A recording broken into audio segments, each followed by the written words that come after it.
Right, good evening, good evening. Let's get settled and get underway. The others, I see people are still trickling in, and they will join us shortly. All right, so good evening once again. Recording in progress. So it's me again. So yeah, I'm sure you'll, by the time the week ends, you will be fed up of seeing my face. I just wanted to take this moment to welcome you once again to this evening. So I want to start by acknowledging, so he might be or might not be online right now, but he will be coming on. So Honorable Minister of Science, Technology and Innovation, Dr. Blade Nzimande. Mr. Bill Moses of the Kresge Foundation, Ms. Sontil Jenkins, trustee. She has departed now to go to the airport. Prof. Ahmed Bawa, Saide Chair, Prof. Mary Metcalfe, Saide trustee, Prof. Mary Oko, Saide trustee, and Prof. Tabom Sivi, Saide trustee, as well as Mr. Holly Clarkson, also Saide trustee. So once again, the DVCs, VCs, senior academics, institutional leads that are in the room. And then of course our students and our Siyaphumelela scholars. So once again, it's a privilege and honor to have you. So to all other delegates that are joining us, I believe there are others who we are streaming this, so others will also probably be watching online. So everyone, welcome and thank you for joining us for this occasion. So I'm not going to be speaking long. I will be passing on to the program director very shortly. But I just wanted to take this moment to share what this occasion means for me. So in preparation for this, at some point over the past few days, I was writing a few different remarks, wrote them, revised them, tore them apart, and until this morning. And I decided, you know what, I'm not gonna, this is gonna have to be different. Yeah, I'm not gonna have to use written remarks, but I do need to speak about, from the personal experience of knowing Jenny. But before I get there, I once again just wanted to start by reflecting that the past 2 days since yesterday when we started the Leadership Forum meetings, we have been talking about student success, the use of data, institutional change, systems, the student outcomes, employability, economic mobility, and so forth. So this evening is about taking a moment to honor some of the people and champions who have been making this work possible, not only over the past 12 years of Siyaphumelela, but the paths that they walked were much longer than that. And as I said this morning, I think it's important that we take a moment to honor Prof. Liz Langer, who was there. She walked the journey with Siyaphumelela from the beginning, and I think if I remember very well, she cut across at least 3 institutions, ending at Stellenbosch. At some point she was at UFS with this journey as well. So tribute to Liz. Secondly as well, to acknowledge and honor Prof. Diana Ferris, who last year she did a lot of work with our scholars, coaching them, mentoring them, preparing them for their poem.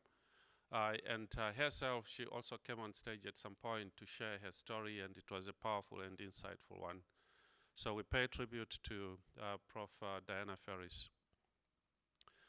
And then as well, so as of this week, Prof. Thandi Masha Erasmus, VC and principal at Siyaphumelela University, who left us this week on the 17th. Thandi I had different touch points with Thandi, ranging from going to the Dream 2025 conference together, at the group dinners together, came back here when Bill and I went to the university, to the campus, meeting her with the team in the boardroom, the way she took us around the campus. And then later that day, we had dinner at Brooklyn Mall in Pretoria. And so for me, the most enduring image was her smile, her ever bubbly face, and her passion for student success work. So may we honor her as well. And then coming to Jenny, so for me, I just wanted to quickly touch, for me, there is a lot that I could talk about, but I wanted to speak about 5 touch points that kind of defined my relationship with Jenny. The first one, so as you know, she recruited me into Saide. And so as part of that process at some point, so the process got to, there was a day when it got to, I was having a call with Jenny and Prof. Ahmed Bawa as the chair to finalize the deal. And so ahead of that call, I spent hours preparing my numbers. You know what the numbers are, so to take to the negotiating table for that big number, to negotiate my salary. So I prepared a spreadsheet with numbers and with data about the inflation, the cost of transport, the fact that I would be commuting from Pretoria to Braamfontein and so forth. So I laid what I felt was a very strong case. So, and then I presented that. I took about 5 minutes to present that in the conversation. And it only took a minute for me to back down. Of Jenny, she kind of said, but Innocent, we told you what the salary was when we started this conversation. So how can you come at this point when we're making the offer and you're starting to talk about a different thing? So don't you think that's not right? And at that point I realized that, I had to back down. She was a tough one and very firm when she needed to be. So that was Jenny.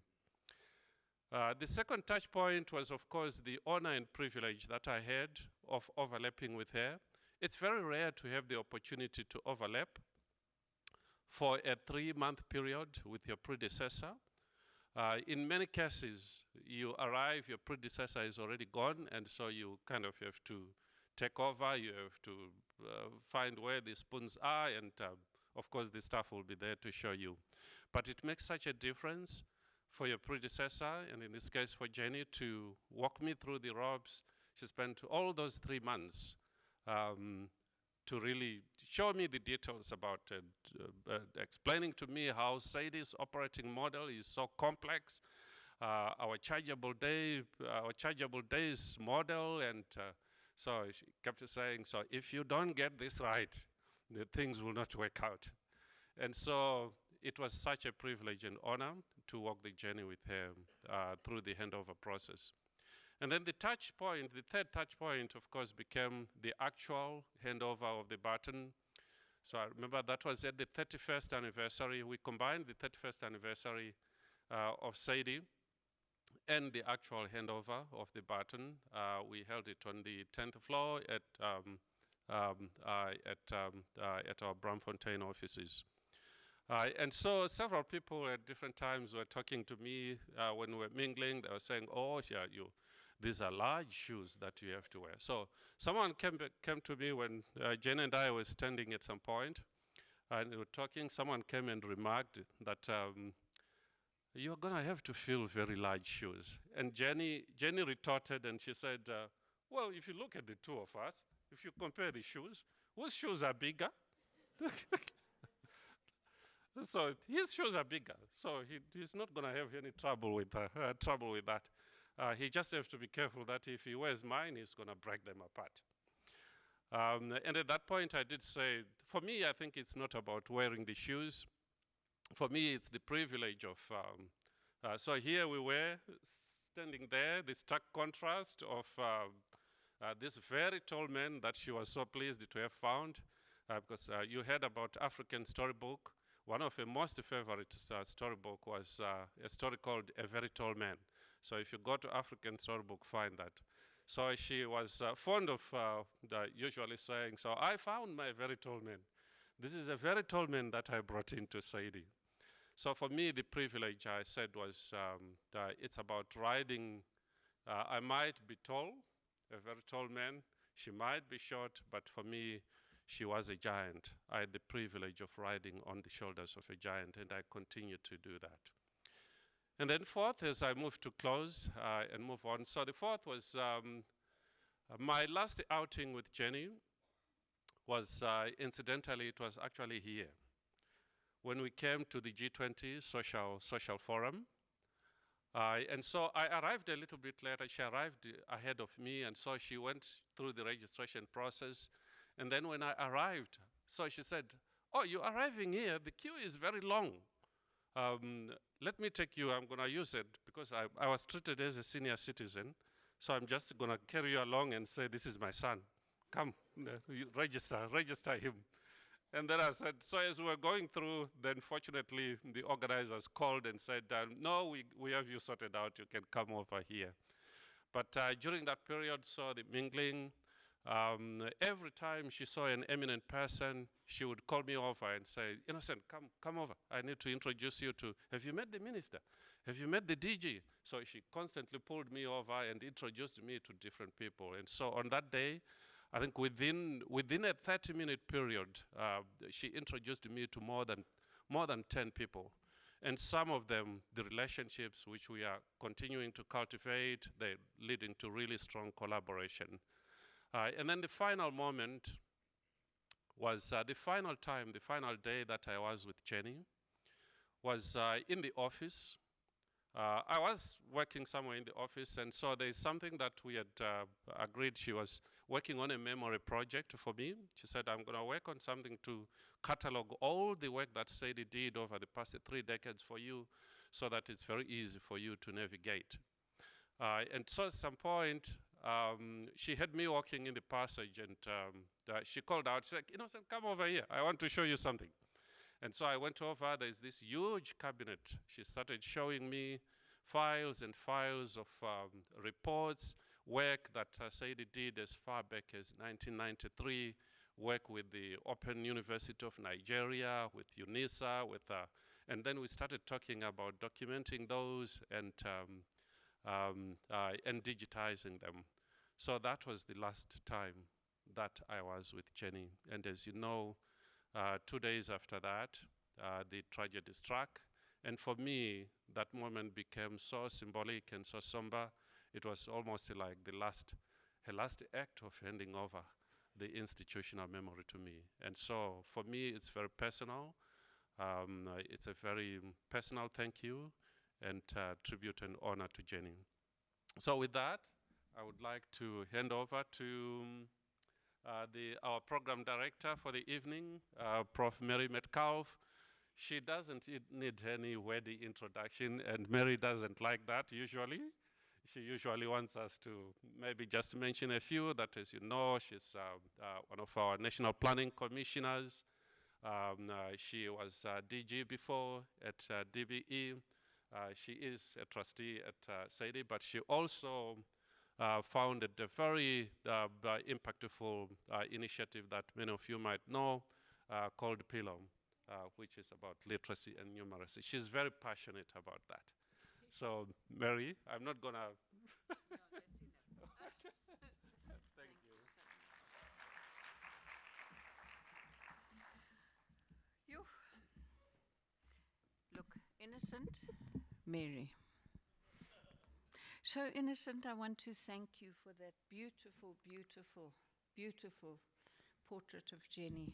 She was indeed a giant. And I think for all of us to have this opportunity to remember her together is really a wonderful opportunity. So thank you for including it in the program, and thank you to all the Saide staff.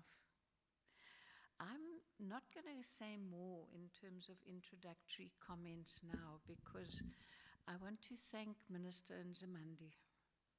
Some of you may have been at the memorial service, you may have watched the video, but he came to the memorial, even despite his time pressures, and was magnificent. And he's waiting online now on Zoom. So he is there, and I'm going to sit down and welcome, with our deep appreciation, Minister Nzimande for making the time. I'm not sure where he is in the country, but he's made the time to join us by Zoom. So if I can hand over to Minister Nzimande. Thank you.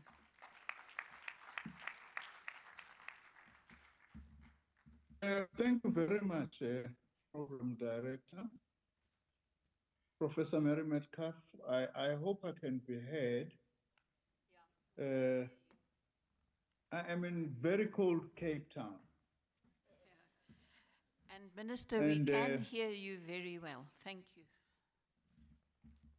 Oh, thank you very much. Let me also greet Mr. Innocent Nkata, the CEO of Saide, Mr. Bill Moses of Kresge Foundation, Professor Nthabiseng Ogude, academics and students, the family of Dr. Glennie, and distinguished guests. Thank you for the invitation to address this important occasion. Allow me to start by apologizing for not being able to join you in person. I had actually intended to be with you tonight, but on the eve of this event, I received an assignment from the president that required me to travel to Cape Town. I also wish to commend the South African Institute of Distance Education for its long-standing commitment to progressive and transformation interventions in our country's educational landscape. I'm particularly impressed by the work undertaken under the auspices of the Siyaphumelela Initiative. I also do need to say, by the way, that, and I said at the memorial, that someone like Dr. Glennie were ahead of their times. They emphasize the importance of distance education at the time when the demands by our students in particular was for access and full-time access to our post-school education and training institutions. I'm saying that Jenny was ahead of her time because it's very clear to many of us today that if we are to rapidly open up post-school education and training, we can't do it in the current way only, which some called the Rolls-Royce way. We have students who are full-time with bursaries, accommodation, food, and all that. Much as that is very good, given where we come from, but that perhaps the more rapid way through which you can expand post-school education and training is through distance education. So the work of Saide continues to be of fundamental importance, even today. The theme of your 2026 Siyaphumelela conference, which is reimagining student success and expanding opportunity for all, is therefore very fitting. I do need to say that. It reflects both a deep understanding of the demands of human development in the 21st century and the role of education in addressing these demands. This brings me to the matter on which I've been asked to reflect, the life and contribution of Dr. Jennifer Glennie to higher education and social justice.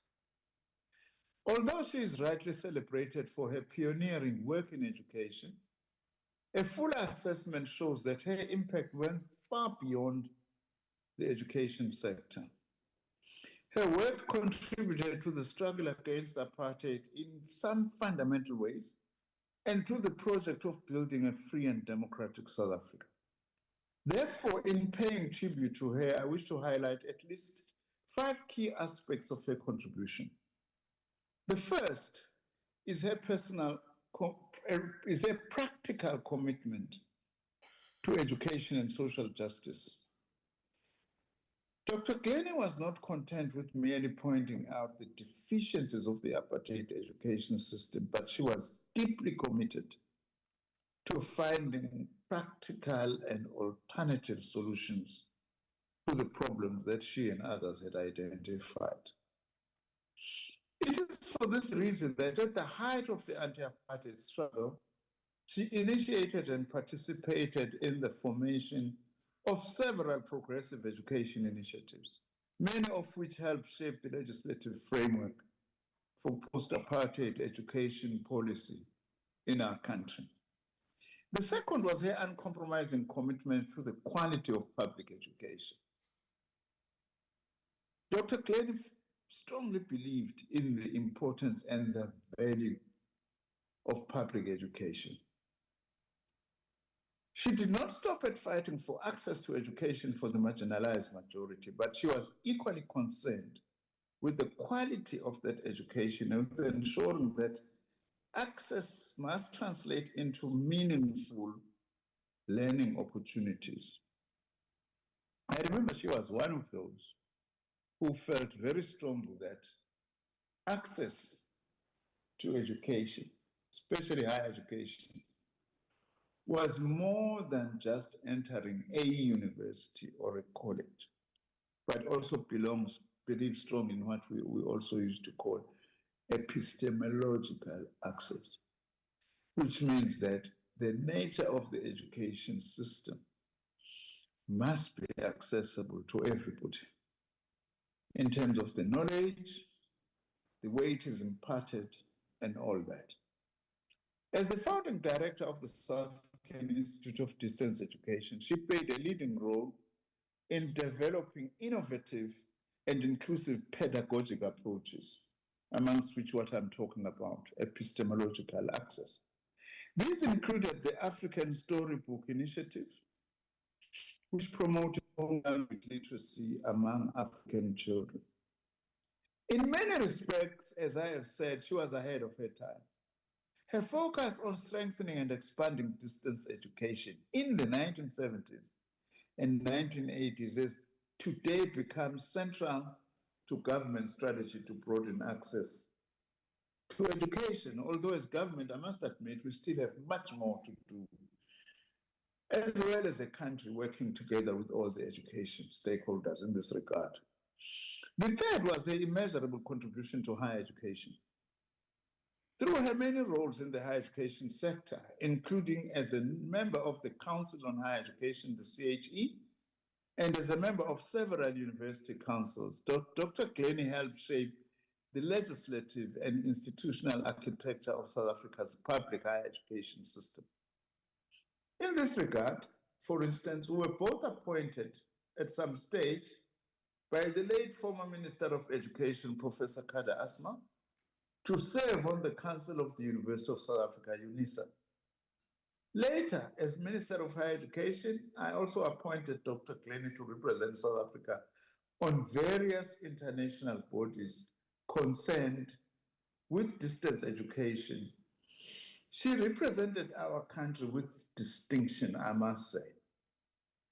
Today, South Africa can take pride in having one of the largest and most robust public higher education, as well as a public science system on our continent. This achievement would not have been possible without the tireless intellectual contribution of patriots such as Dr. Glennie. The fourth is her understanding of the link between education, science, and technology. Dr. Glennie had an innate grasp of the relationship between education and science. She herself, by the way, was a mathematician who thought that it wasn't enough just to teach and advance mathematics in an environment where the education system was as bad as under apartheid. She understood that there can be no quality education without quality science, and no quality science without quality education. That's very important. This is why she paid particular attention to the role of technology in education, including e-learning, by the way. Esteemed colleagues, we live in a digital age defined by transformative technologies such as artificial intelligence. As policymakers and educationalists, as well as students, we must continually seek sustainable ways to harness artificial intelligence and other emerging technologies to address the inequities in our public education system. We must, of course, do so with due regard for the ethical use of artificial intelligence and other modern technologies. The fifth and final aspect of her contribution is the multidisciplinary nature of her work. Her work in education advanced thinking in related areas such as reading for meaning, technology for education, mother tongue education, and decolonization. Equally significant is the fact that the education policy units, of which some of us were part, benefited immensely from her insights and research. In my view, this multidisciplinary contribution is among her most important legacies, and it should form an important part of the training provided to educators today. As I always insist, science isn't science unless it is multidisciplinary, for instance. In conclusion, the program director, at a fundamental level, the sum total of Dr. Glennie's work contributed to a larger and more noble objective: building a South Africa in which all citizens can realize their full potential regardless of race, gender, class, religion, or place of residence.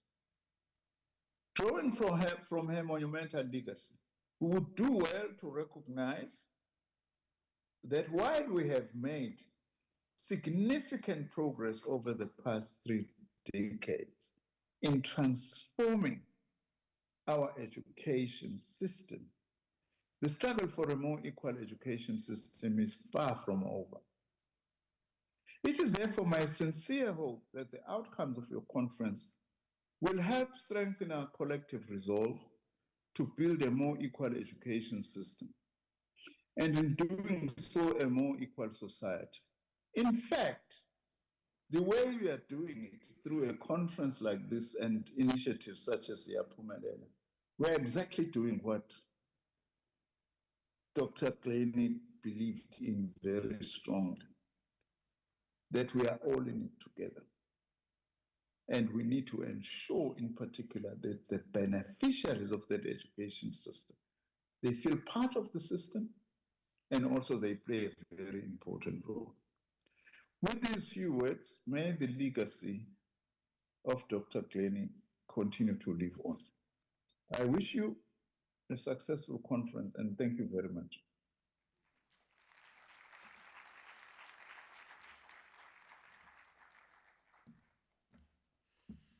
Thank you so much, Minister. I loved that. I loved the practical commitment and that sense of an ethical, practical commitment. I think it captures Jenny so perfectly. I want to thank everybody for staying. I must say that I wondered how many people would feel that they needed to rush home, get back to other commitments, but I think it's wonderful that there are so many people here. I want to start with the family, just to say that there's nobody from the family physically present with us. As many of you know, Andrew's in New York, Kate is in Oxford, and Mark, who was planning to come, had to be hospitalized for an op and then got pneumonia, but he's doing well. He really is doing well. So I know that you're probably taping the Zoom call, and I'm hoping that we'll be able to share it with the family. Kate is going to be with us because we have a recording that she will share. That's going to come later in the program, and I had the privilege of just previewing it, and it's very meaningful. But of course, there isn't just the Glennie Orkin family. There's also the Saide family. And it's so good that just about everybody from Saide is here. And Innocent, your opening was just so beautiful. But, you know, the Saide family is even more extensive than the people who come into the office every day. And I know that Irene Rome has joined us, even though she's not formally part of the Saide staff. And I want to thank her for coming. So there's the Glennie Orkin family, Saide family, and then of course now we've got the whole of the Siyaphumelela family. And what just struck me about that is that there's people here, and I was talking to Francois, who mentioned that he's known Jenny for 25 years. Now there's many people who have that extensive knowledge and working relationship with Jenny to treasure. But there's probably also many people, younger people who are new to the process, who haven't really known Jenny. So I'm very grateful that we're going to be able to, for about 5 minutes, just look at a history of Jenny, a video that introduces us to who Jenny is. So if we can move to that video now, I would be grateful. Thank you.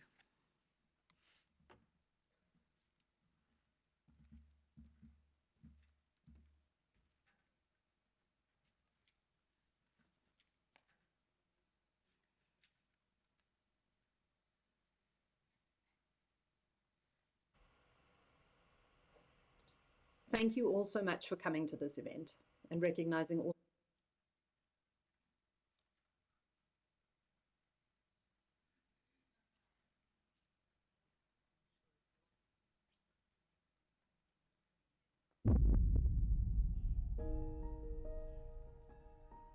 Education is about social justice, providing students meaningful access to an empowering experience which enables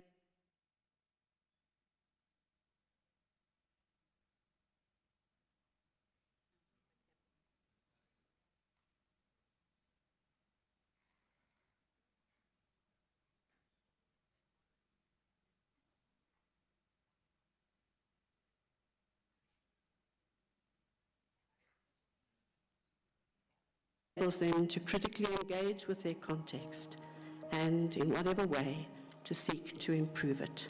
We've gathered here actually to pay tribute to one of our nation's most decorated and internationally recognized mathematicians, a lifelong educationalist, and a tireless campaigner for social justice.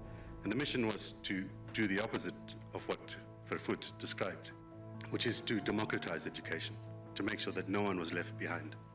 And that mission is what Jenny was born with, 31 years of Saide. And in this process, over the last 31 years, we've had ups and downs, but Jenny kept that promise alive. Saide stepped in to build a massive effort towards student success called Siyaphumelela, initially with 7 universities, now involving 20 of the 26 universities in South Africa, to work collectively to promote student success. This is really the hallmark of Siyaphumelela. It is about learning from each other, collaborating with each other, which is not something often seen in the higher education sector. But Jenny, in all her calmness, she's small, she was small, relatively short, but had immense gravitas. It just echoed through the room in how she could pull things together and, as you say, take a difficult situation and pull everybody through with her. Back in 1974, when Jenny joined the SACA Trust as a math course in development, she progressed fairly quickly to become the head of research and the research and development unit. And at the same time, the R&D unit stimulated and created apt educational ways to accelerate support to students to overcome academic and logistical challenges to succeed in their distance education.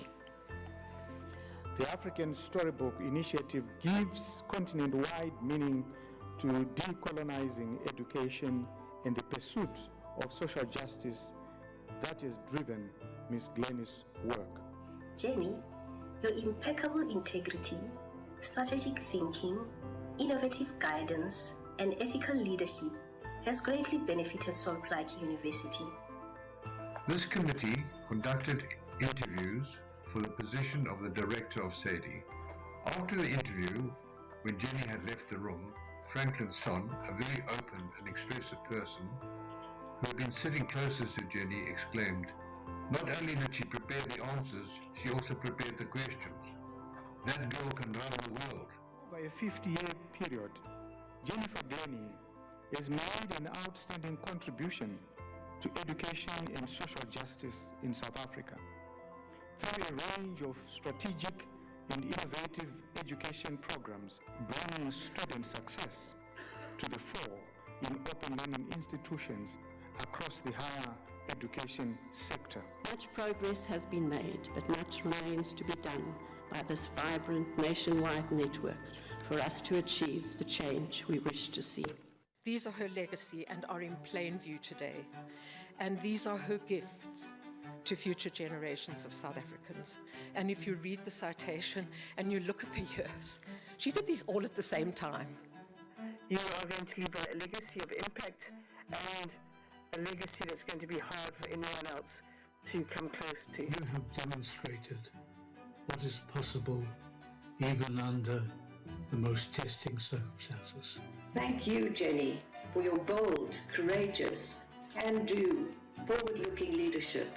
Over the years, you've seen Saide grow from having a national impact to a regional impact to a pan-African and now a pan-Commonwealth impact. Ensure inclusive and equitable quality education and promote lifelong learning opportunities for all. We often forget the why of what we do, but it's really, really important to remember that. She's a role model for educationists everywhere. Even in her absence, but her ideas and commitment must continue to live with us.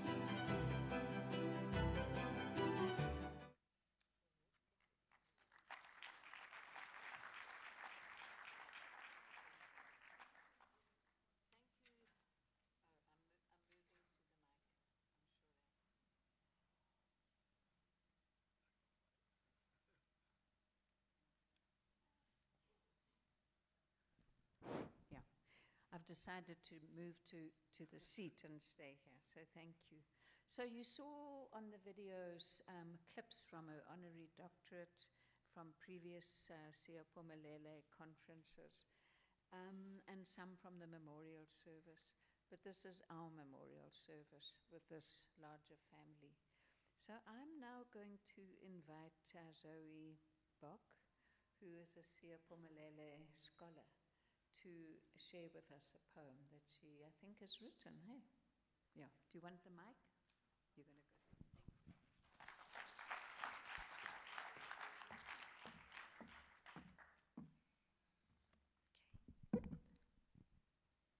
Good evening. My poem is titled, I Think Not.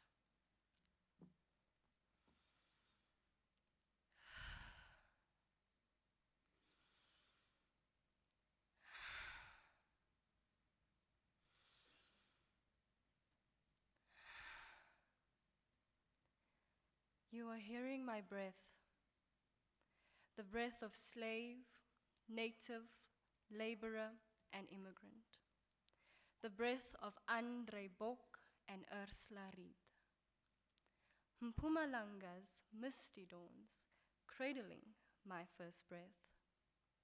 This breath continues from East London's dusty mornings, Uppington's sun-burnt afternoons, and Johannesburg's restless nights.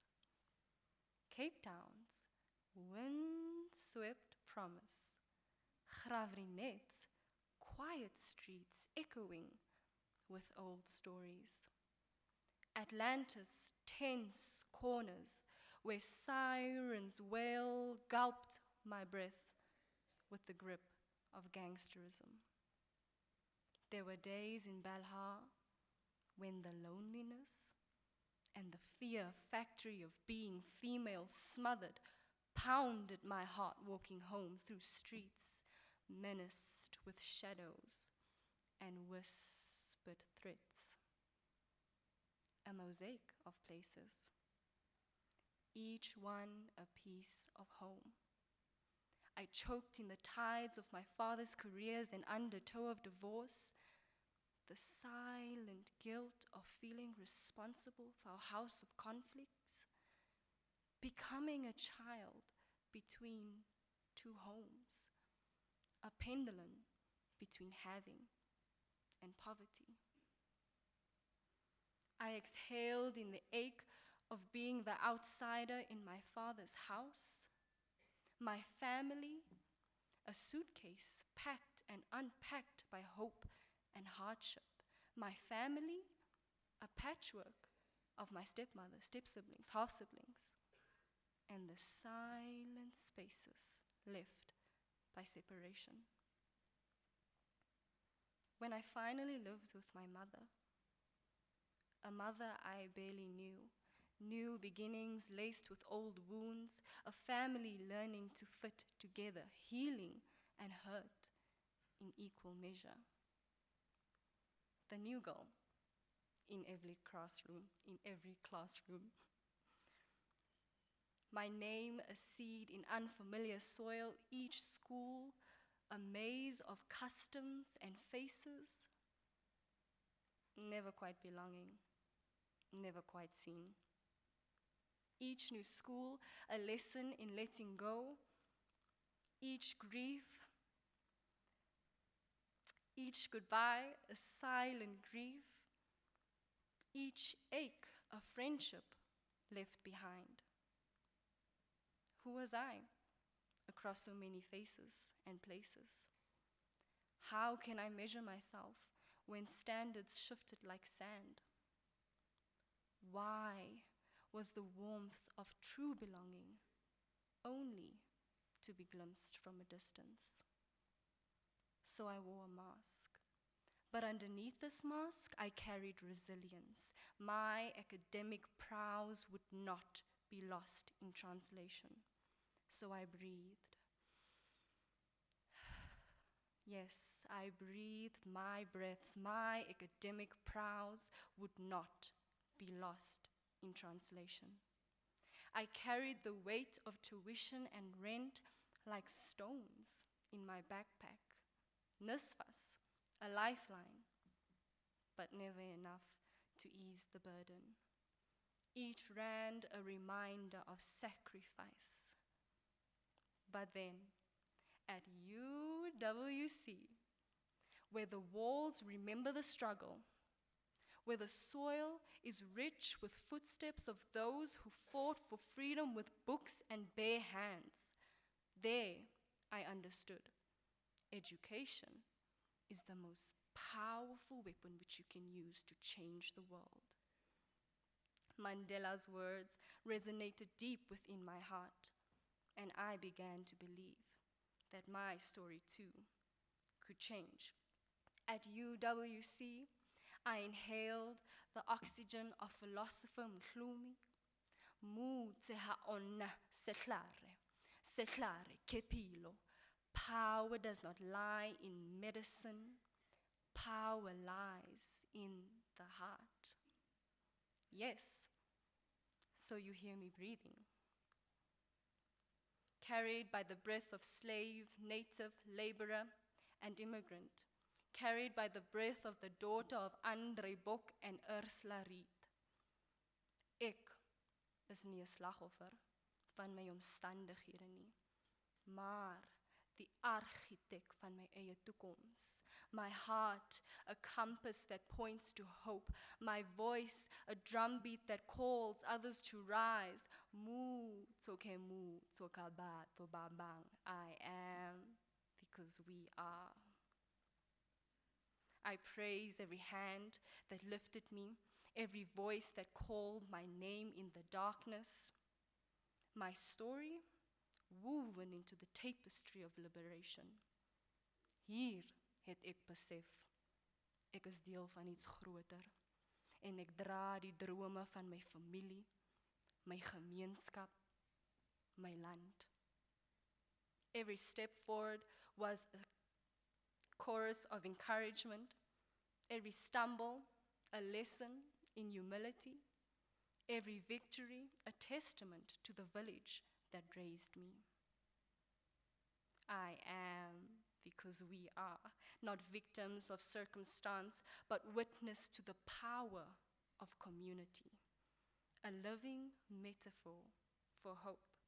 A testament that the storm may shape the tree, but it is the air, the clean, lovely air, brought by the sun, the rain, the forest, the ancestral breath that helps it reach for the sky. Therefore, let the world know, I am not what happened to me. I am what I choose to become.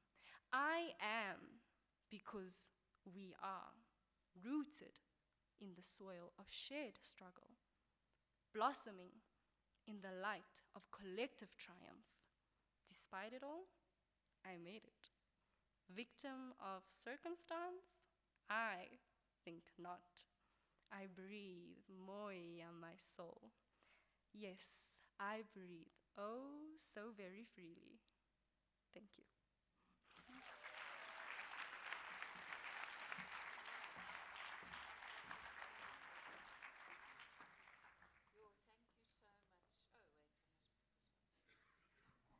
Thank you so much, Zoe. That was just an amazing testament to the power of education to transform. Jenny would have loved it. So thank you so much. Bill, I don't think I need to introduce you, but our next speaker, and you've got the programs, but Bill Moses is from Kresge Foundation. Thank you, Mary, and thank you, Zoe. So I'm going to talk about the impact of Jenny's vision and leadership. I apparently do not know Jenny as well as Francois, but I first got to know her about 20 years ago when the Kresge Foundation was part of something called the Partnership for Higher Education in Africa.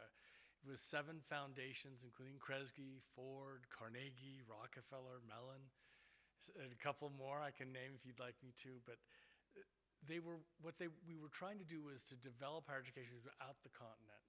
And one of the things we worked on most was to get internet access. South Africa had fairly good internet access, but the rest of the continent really didn't. But we were able collectively to develop less expensive ways for African higher education to engage with the rest of the world as the internet was expanding. And one of the things that we asked Saide to do was to see if there weren't ways to take the OER expertise that they had developed here and to expand it into digital educational processes and just to use technology more robustly throughout the continent. And it was just a brilliant use of the skills of Saide and of Jenny in a whole different context in the rest of the continent. And then we were finished with the grant, years went by, and we decided after hearing from vice chancellors that we would try to work on student success. But we actually issued an RFP to provide grants to up to 5 universities. And we had a whole design of how it was going to be structured, but we didn't have basically the center, which was the backbone of this collective impact model.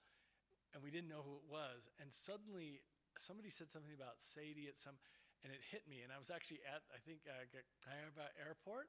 And I called her on the phone and said, would you be interested? And she wasn't sure. But eventually we were able to persuade her that she should have Saide be basically running all this. And it was just a really remarkable thing for us to think that we had a partner who could actually manage to do this and do it throughout the country. And the final way that I've gotten to know her and other funders around the world have gotten to know her is with African Storybook. So the Hewlett Foundation, which as far as I know doesn't really do much else in Africa, based in Silicon Valley, saw the value of something like the African Storybook and saw how it was important to have literacy options for everyone in their own languages, especially for children. And so there's just something really meaningful, I think, about the breadth of her impact all across the country, all across the continent, and even among people who want to learn more about the cultural heritage of the continent. My last comment is really, I watched the memorial service from Detroit, and I was so struck by what Blade said, and I think he said something about how he met his wife at Sackett Trust and that Jenny had something to do with them being introduced. And I think for me, and I think about Mark and Jenny and so many people, I think Mary would be included in that, Nthabiseng, there was a generation of people who were working to create a democratic, non-racial South Africa at a time when it was very hard to imagine it could ever happen. And to think, they all worked together, they struggled together, and we know that things aren't perfect, but when you realize what it was like, how far they came, and the vision they did this work. And I think for people like me, they were a generation that inspired us to do things in social justice and in education. And I think that as I look back on this, I think about how with Siyaphumelela and the work that all of you are doing, you're yet another chain, another generation of people taking this on. And I just want to say that she's one of the reasons why we're here today, and you're the legacy of her work. And I hope that you'll continue to live that legacy out and inspire new generations of some of the students you're working with. Thank you.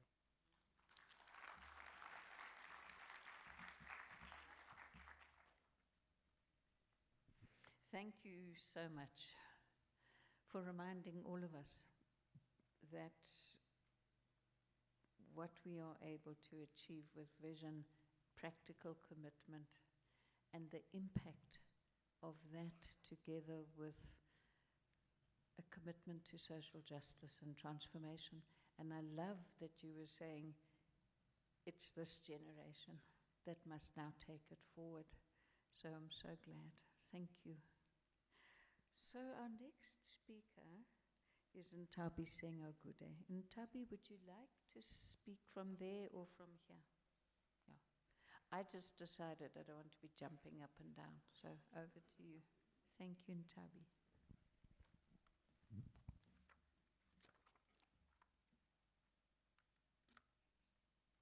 Good evening, everyone.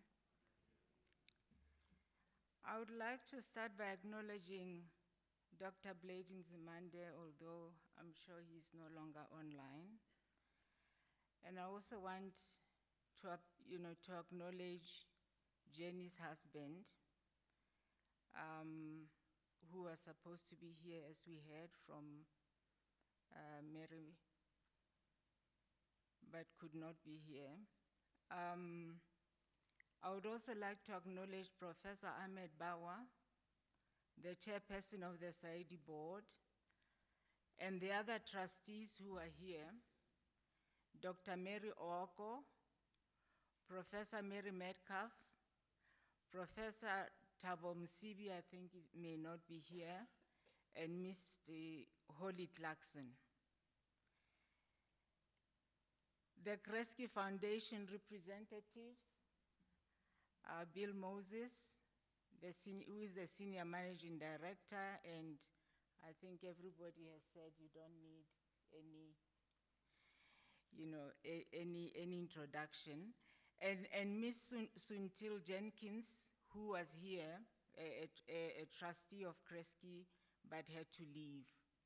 I also want to include the philanthropic and corporate partners that may be here, especially those who participated in the roundtable discussion.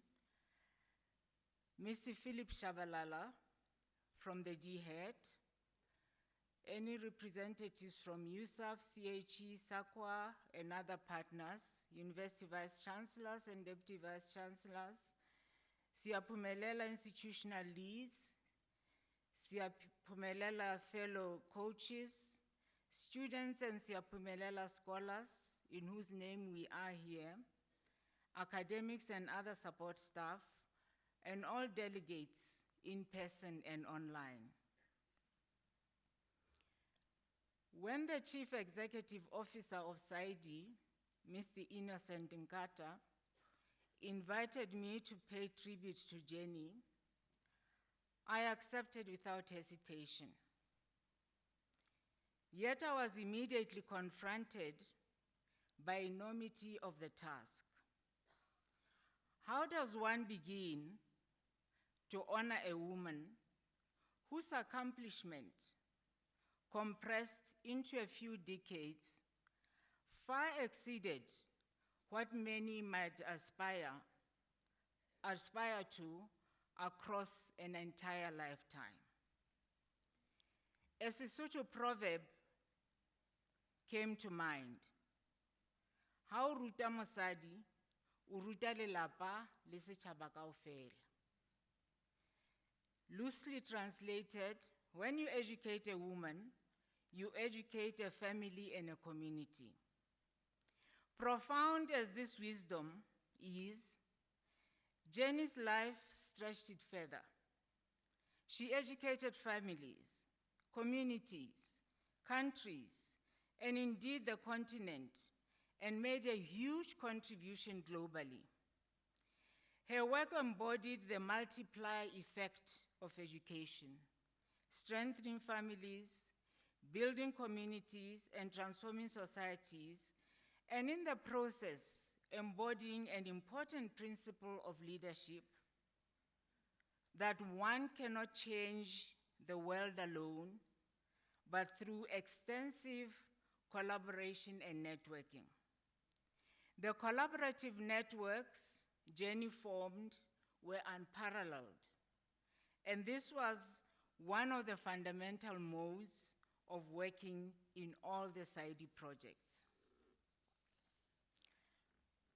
So I stand here today with both honor and humility as we remember Dr. Jenny Glennie, a distinguished mathematician, teacher, reformer, mother, grandmother, and above all, an exemplary South African woman whose life reflected integrity, compassion, social justice, and an unwavering commitment to redressing systemic exclusion in education, from early childhood development to TVET colleges and universities. Jenny was a white woman of my generation who, though not compelled by circumstance or personal costs like some of us, was deeply moved by the injustices of apartheid.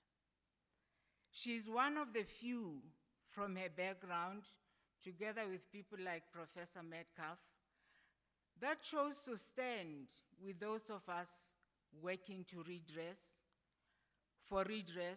not because she had to, but because her conscience would not allow her to do otherwise. Jenny's work as founding director of Saide continues to have a profound impact across South Africa, the continent, and globally. I was privileged to witness parts of this work firsthand. She spearheaded 3 transformative initiatives which have been mentioned tonight: Open Education Resources Africa, which you normally call OER Africa, the African Storybook, and Siyaphumelela.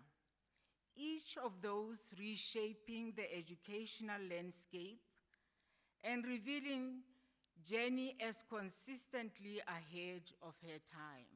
I think Dr. Nzimande mentioned that also. In the early 1990s, Saide advanced access and success in distance education well before the discourse of open educational resources emerged, articulating an open learning framework that informed policy, enhanced course design, and supported programs across the educational continuum. Its collaborative materials development model generated high-quality resources in diverse fields, from ACE mathematics, the Advanced Certificate in Education in Mathematics, to school leadership and automotive repair, earning continental recognition and underpinning Jenny's advisory contributions to the Council on Higher Education, the Higher Education Quality Committee, and the Commonwealth of Learning. These foundations position Saide to evolve into a continental leader in OER, in collaboration with Butcher and Associates, and to receive recognition from the Commonwealth of Learning. Jenny also played a pivotal role in reforming distance education from 1994 and served for more than 2 decades on the UNISA Council with the Minister, as I learned, where her sustained contributions to collective leadership strengthened our country's and the world's largest open distance institution. In addition to her sectoral contribution through OER, Jenny played a formative role in the establishment of our country's newest higher education institution, Solplaatje University in the Northern Cape. In 2023, I was requested by the Council on Higher Education to lead its institutional audit. And one of the fellow panel members, I think, is here, Severino. Jenny was the founding chair of the 5-member interim council. In our assessment of Standard 4 of the CHE audit framework, which addresses governance, it was evident that the university's capacity to construct a coherent and durable governance system within a decade exemplifies Jenny's leadership, reflecting the kind of foundational, principled work she excelled at, which is institution building, grounded in clarity of roles, ethical leadership, and structures designed to endure. Her imprint was unmistakable in the quality and integrity of the work we reviewed. Saide, through Jenny's leadership, pioneered the African Storybook project, which has been mentioned a few times already, tackling South Africa's and the continent's literacy crisis by providing openly accessible storybooks in local languages so that children could learn in their mother tongue. For grounding that mother tongue learning anchors cognitive development by enabling children to construct knowledge through the language in which thought, identity, and cultural meaning are most formed. This is a fundamental principle of any education system, and one that we in South Africa are still grappling with. Many of you will know that many authors across the continent have argued to write in their mother tongue.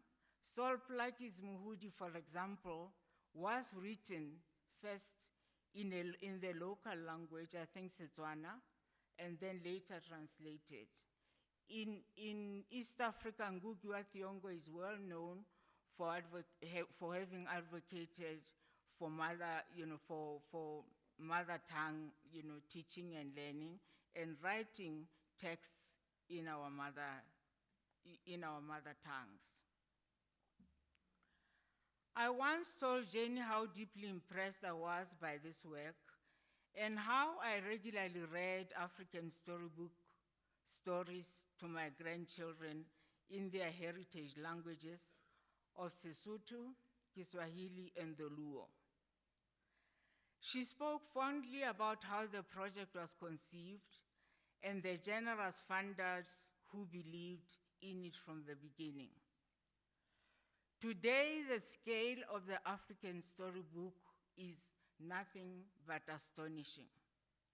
7,585 quality short storybooks, tens of thousands of community-generated stories, available in 270 African languages, including 11 of our official languages, supported by 2 innovative apps, the Reader app, which allows offline access to storybooks, and the Maker app, winner of the 2021 Tech for Good Education Winner of Winners Award, enabling even children to create and publish their own stories. The project's reach is amplified by 34 African storybook champions working across the 9 African countries, 18 partner platforms that republish the storybooks, and more than 9 million downloads from the website.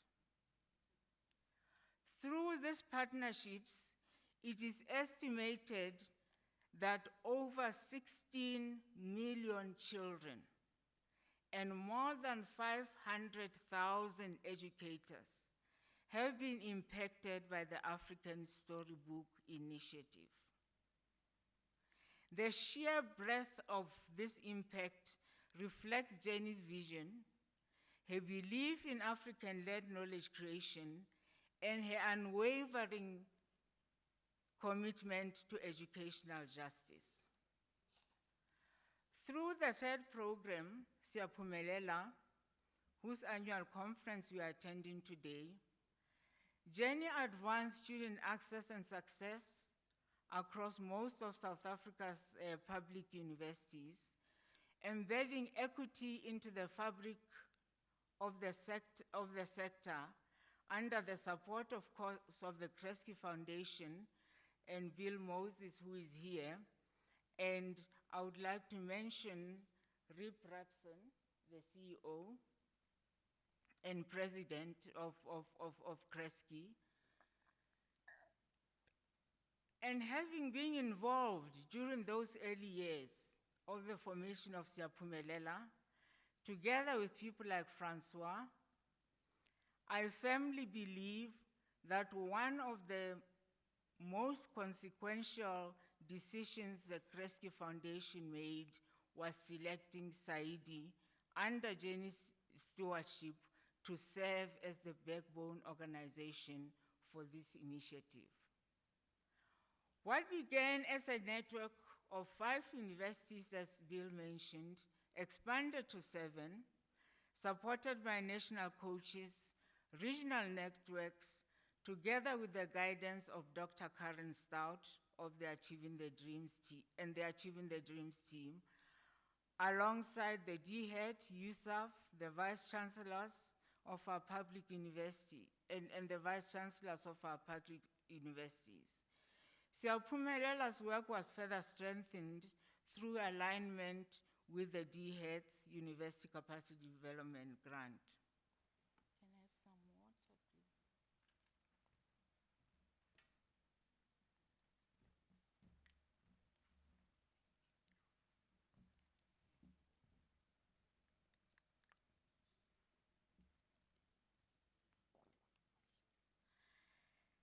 This annual Siyaphumelela conference we are attending today grew from a modest gathering in 2014 to more than 400 delegates by 2026, eventually outgrowing its long-standing venue, which most of you know. The numbers today speak for themselves.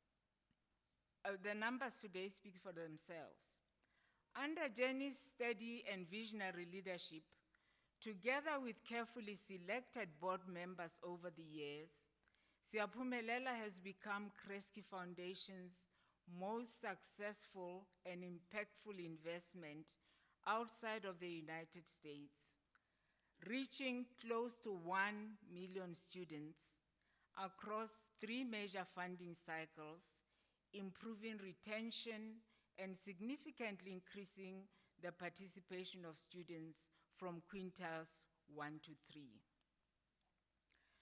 By 2022, just 8 years after Siyaphumelela's establishment, the profile of first-time entering students at public universities finally mirrored the demographic composition of the country, with NSFAS, our National Financial Student Aid, driving a substantial increase in enrollment from quintiles 1 to 3. On student success, the sector has seen steady gains in retention and rising success rates. While equity gaps in minimum time to completion persist, they narrow significantly when measured over a minimum time plus 2 years. And from the numbers in this venue today, it is clear that the Siyaphumelela Conference continues to grow exponentially, reflecting both the momentum of the movement and its deepening impact. We hope that the 6 public universities that are not yet part of Siyaphumelela will soon join as partners, and that our emerging work with TVET colleges will continue to gain momentum.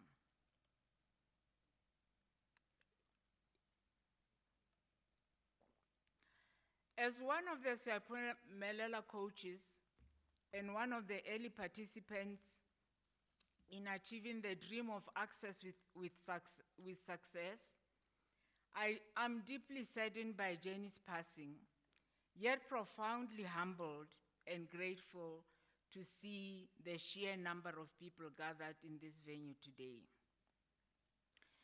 The vocational education sector constituted another domain of discussion between Jenny and I, particularly during my engagement with some TVET colleges at the University of Pretoria's Mamelodi campus.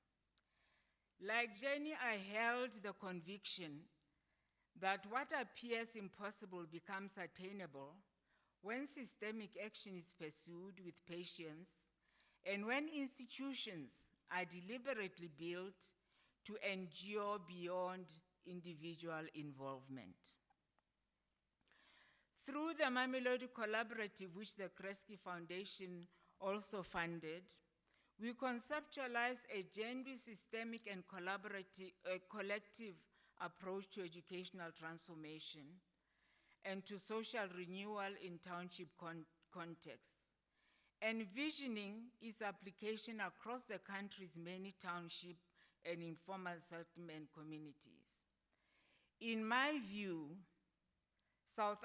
if South Africa were to secure the effective functioning of its TVET colleges and align the sector education and training authorities, the SETAs, with the skills mandate these institutions are intended to fulfill, the country could, within a relatively short period, make a significant impact on the escalating crisis of youth unemployment, a crisis that increasingly threatens our stability as a country.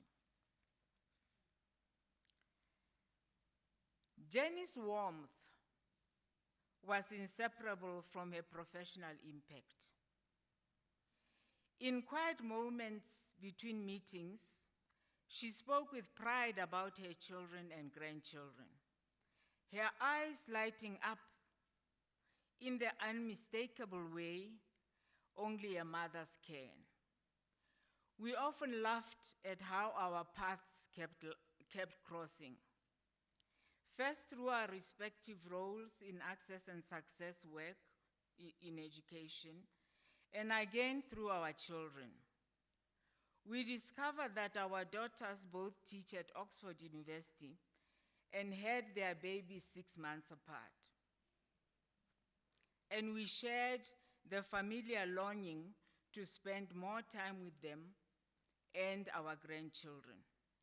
These moments reminded us that beyond our professional commitments, we were mothers and grandmothers first. Thank you. We carry the joys, the worries, and the pride. At Saide, Jenny fostered an environment where intellectual rigor was interwoven with genuine care and underpinned by mutual respect and collaborative work. Although some of us were engaged as coaches rather than being permanently based at the offices, the meetings always carried a sense of belonging because she ensured that everyone was felt and was seen and valued. Her leadership was marked by humility. She was part of the collective, never above anyone. And I'm confident that that atmosphere of warmth and integrity continues to endure even in her absence. Jenny was more than a distinguished mathematician and educational reformer. She was a catalyst for systemic change and a champion of social justice. She worked with the clarity of a mathematician and the vision of a reformer, advancing OER, harnessing technology for learning, and strengthening governance while building institutions that could endure. She was unwavering in her commitment to quality and sustainability. And in recent years, with remarkable foresight, she ensured that the pillars of continuity of Saide were firmly in place, as though she sensed what lay ahead. As a grandmother myself, I know how many of us dream of spending more time with our grandchildren in retirement. And it was partly for this reason that Jenny made certain that Saide was left in capable hands before she stepped back. This was her gift, preparing for tomorrow, appointing a strong team, and weaving quality and sustainability into the very fabric of the organization so that it could adapt, endure, and thrive long after her departure.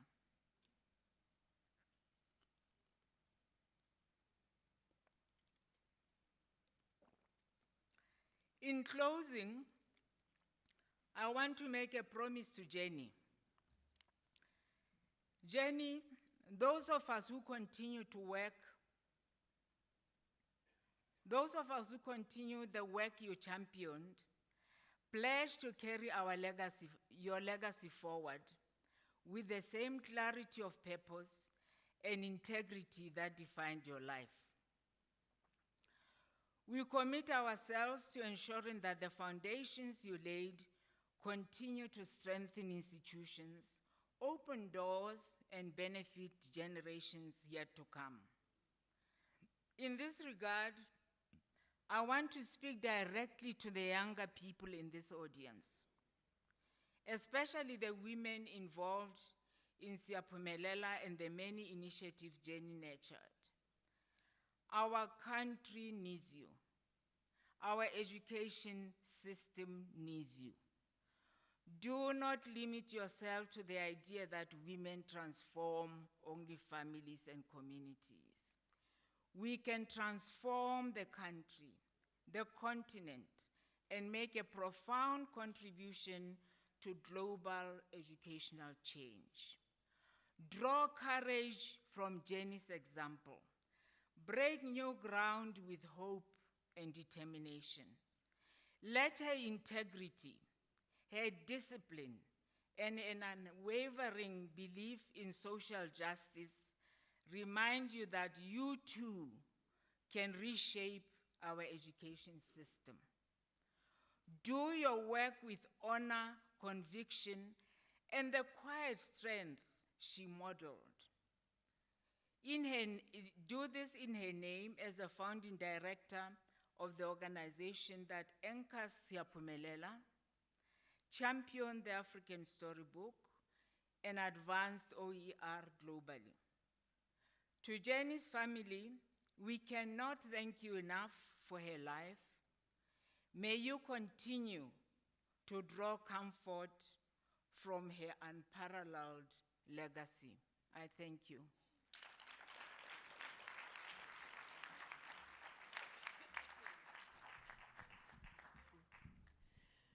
Thank you so much, Nthabi, for giving that comprehensive sense of what it has meant for Jenny to have been so consistently committed in this, what Blade called the practical commitment to social justice and the impact of that, and for challenging the younger generation to see how that can be taken forward. But I also want to thank you for mentioning African Storybook, 16 million children. So if you only know of Saide's work through Siyaphumelela, you must also just go online and look at the African Storybook project, 16 million children. So our last speaker is Kate Orkin, Jenny's daughter, who's joining us in a video she recorded yesterday in her office in Oxford.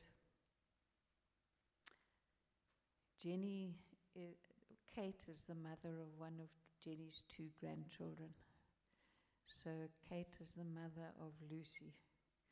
And I just wish that the whole family could be with us. But we're now going to watch the video of Kate speaking on behalf of the family, on behalf of Mark, on behalf of Andrew, and of course the grandchildren. Thank you.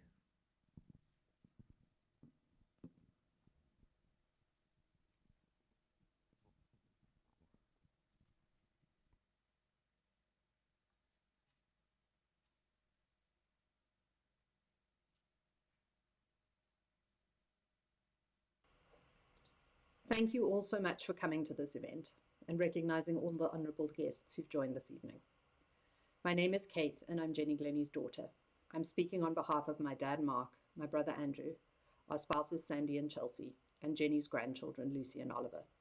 We're so sad not to be with you in person. I've included some reflections from my dad and also from Eunice Ballum, who worked with Jenny as VC when she chaired the interim council at Siyaphumelela University, but whose citation we were not able to include at her memorial in December, and who had some words for things that we found it hard to find words for. My mom would just love to be there with you today. This conference brought her such joy. The morning of her honorary doctorate graduation at Wits, I literally had to pull her out of one of the Siyaphumelela planning meetings so that she could get ready. She was still listening to the call while she was putting on her makeup, and we had to drag her out the door to make it on time. She didn't want to miss any part of the planning and wanted to make sure it was just right. Student success at a tertiary level was a core part of my mum's vision for South Africa. As Eunice says, they're parts of the human condition and the Black experience in South Africa, for which Jenny had an innate empathy and understanding. You certainly didn't have to explain these things to Jenny. Access to higher education was stripped back under apartheid precisely because of how powerful it is. It's about access to skills and economic opportunities. But for students, it's also the opportunity to be part of communities of dissent and questioning, of reimagination of what society ought to be. But to offer dignity and enable aspiration, this access needs to be meaningful. Jenny was a teacher, and she knew that impossible goals were fundamentally disempowering. You have to see students holistically where they're at, and use this picture to build structures of support that mean that each next step is attainable. Her work began in 1980 when she returned to South Africa after her master's degree and worked up setting up evaluation capacity for academic support programs as Black students returned to white universities. She jokingly told the story of how the university had given her an office but no desk. She rang around facilities and she found a desk, and she eventually called the registrar and asked him if he was strong. He asked why, and she said, "I haven't had a desk for weeks, but I found one in the basement. Could you please come and help me carry the other side?" Needless to say, she got a desk that afternoon. Once she had the desk in hand, Jenny set about a lifetime's work, including strengthening education at a tertiary level. The citation for her on-docket fits recognizes her achievements in bringing student success to the fore, enabling faster, more accessible transformation in the sector, and significant governance contributions. These were across many institutions, from Kanya College to Nadioza, the CHE, UNISA, Solplaatje, the Commonwealth of Learning, and national reviews of distance education and higher education policy, and of course Saide and this partnership, Siyaphumelela. Siyaphumelela captures so many of the ways in which Jenny did things. Others have counted up achievements across her many initiatives and partnerships with others. But what I hope we can take forward with us is how she worked. As captured by the story of the desk, Jenny had what we call in Yiddish chutzpah. This means boldness or even audacity. She was such a hopeful and optimistic person. In starting Solplaatje, Eunice says, "Senior public commentators on higher education at the time, as well as the formal advice given to the minister, thought that the idea of a university in the Northern Cape was ill-considered at best, but mostly harebrained. But Jenny believed in the idea, and her belief was infectious. She loved nothing more than to find a small group of similarly crazy people and just get started, knowing that when tangible outcomes were delivered, others would be queuing to join the party. So it was with Solplaatje, starting with 10 staff and 124 students, growing now to 7,000.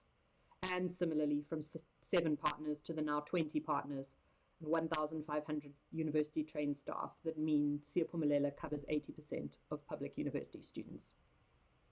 Audacious donors like Kresge are part of what makes chutzpah and these amazing initiatives possible.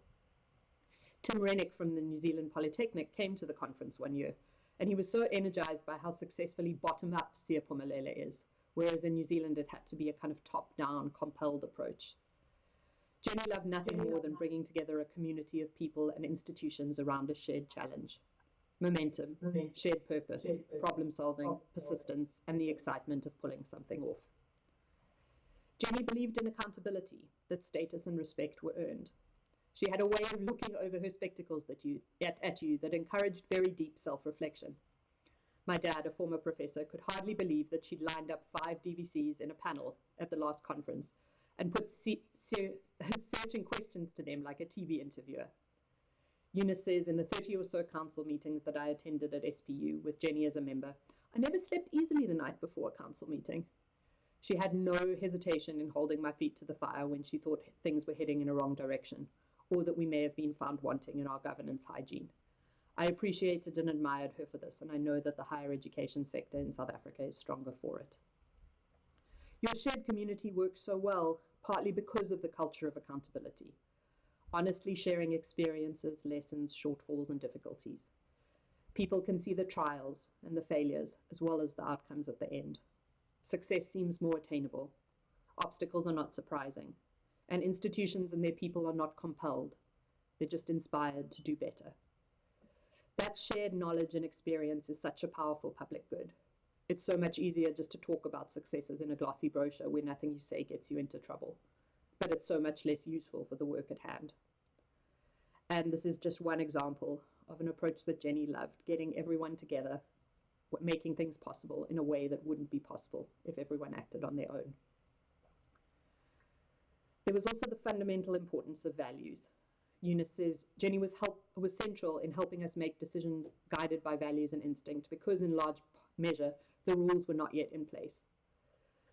The new South Africa has had to build many new institutions and approaches in the absence of rules. That values approach hasn't always worked. But one of the things that brought Jenny purpose and hope every day was how often it has worked. It would be so easy for this place to be fundamentally broken by so many generations of trauma, breeding mistrust or violence or self-interestedness. But Jenny saw South Africa fundamentally as a place of hope. Every institution that works, every group of people that comes together with a shared purpose, every person who's helped by their communities to succeed reaffirms the better side of humanity and moves us forward. She felt it was a privilege to be part of that movement. My dad notes that Jenny was working hard at a related, hardly less audacious project to keep her busy after her so-called retirement. She envisioned a single integrated data warehouse spanning all the universities, so that the Siyaphumelela approach of intelligently using data to understand student difficulties and foster student success could be even more perceptive and powerful. We as her family can think of no finer tribute to her than for this to be carried through. As Eunice says, some are fortunate to work with a person as remarkable as Jenny was. You only get one chance in your lifetime. I count myself as privileged for having shared in this good fortune, and I'm a better person for having worked alongside her. Sail well, my friend. We set our compass by the light at the top of your very tall mast.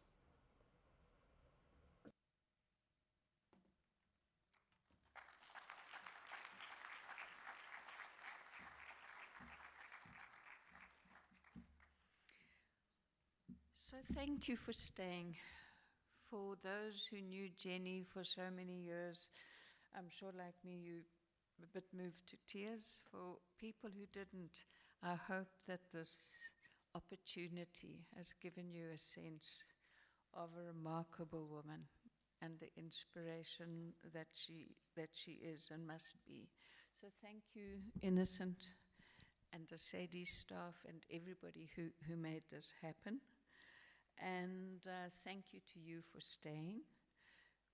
Outside, you do now get your ongoing party and your platters and your opportunity to enjoy each other's company. But Innocent and I have agreed to change the final part of the program because Nambulela, who knows Jenny so well, said, you know, Jenny would like a bit of life into an event like this. So I want to thank Nzimande Kamala, who is going to lead us out of this event singing and dancing. So pack up and get ready to move outside. Nzimande, where are you? We really sprung it on you, hey? I'm gonna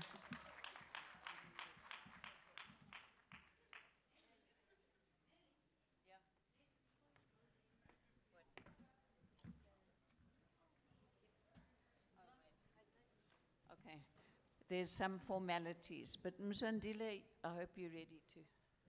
Oh, I must give the panelists. Yeah. This is? Okay. Okay, I hope I got it right. So.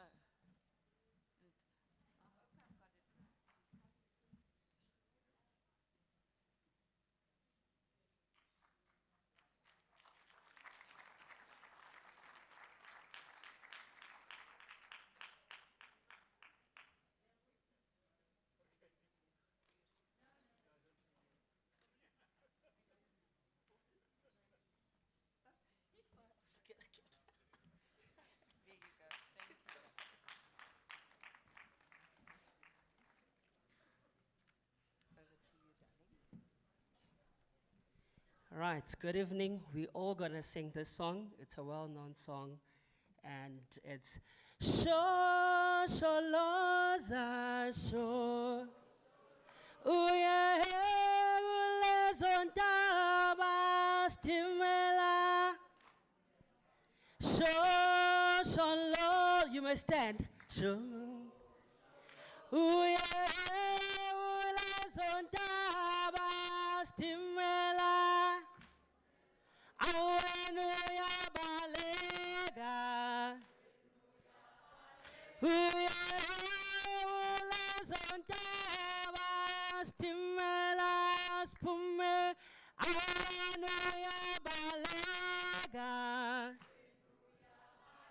uya zontawa stimela spume. So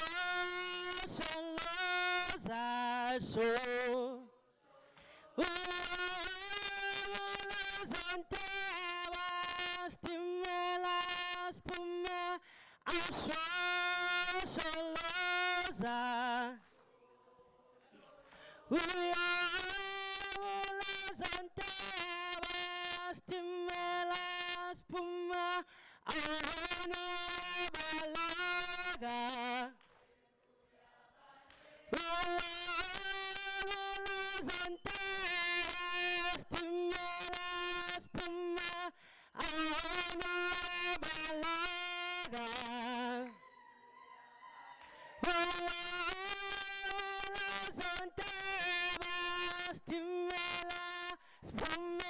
South Africa.